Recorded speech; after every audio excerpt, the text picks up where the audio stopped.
يقول الله سبحانه وتعالى: وإن عليكم لحافظين كراما كاتبين يعلمون ما تفعلون.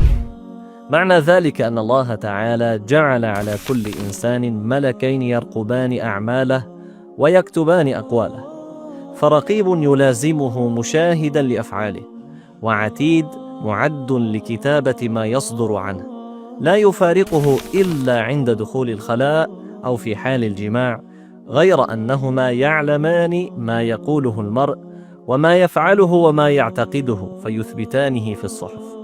كما وكل الله تعالى ملائكة آخرين بحفظ بني آدم من أذى الجن وغيره، مما شاء الله عز وجل أن يحفظوا منه. نسأل الله تبارك وتعالى أن يثبتنا على الحق، وأن يكرمنا برؤية نبينا محمد صلى الله عليه وسلم.